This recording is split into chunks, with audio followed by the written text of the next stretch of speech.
Noémie Montagne aura passé 14 ans aux côtés de Dieudonné. En 2006, c'est sur le quai d'une gare qu'elle fait sa connaissance.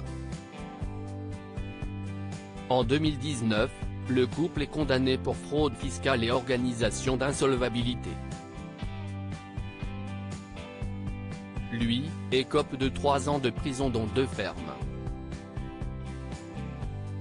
Elle, a 18 mois avec sursis.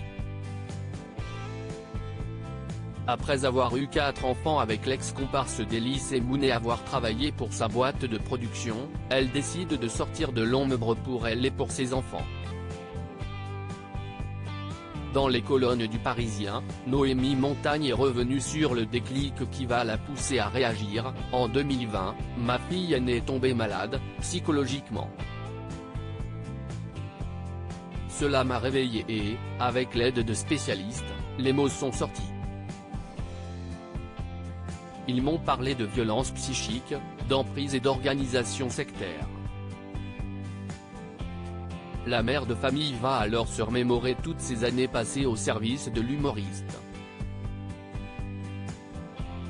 Il faut comprendre qu'à Ménilsimon et à Saint-Lubin-de-la-Haye, Eure-et-Loir, où se trouve la propriété familiale et les bureaux, Dieudonné est au centre de tout.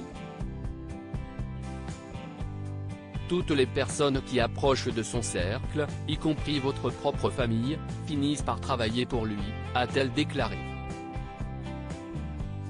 Il les embarque dans des projets et les assomme de travail au point que plus personne ne réfléchit. Une fois dehors, on se rend compte à quel point on a été une proie, a affirmé la mère de famille à nos confrères du journal Le Parisien. Une vie à l'abri du besoin et une relation de dépendance. Noémie Montagne estime avoir été sous emprise. J'avais une relation tellement forte de dépendance. Je le servais.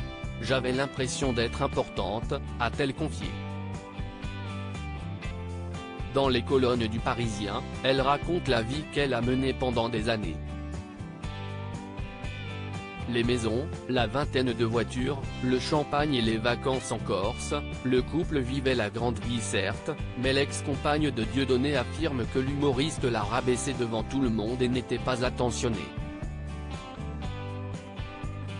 Les conséquences de cette vie avec Dieudonné sont dramatiques, a-t-elle considéré.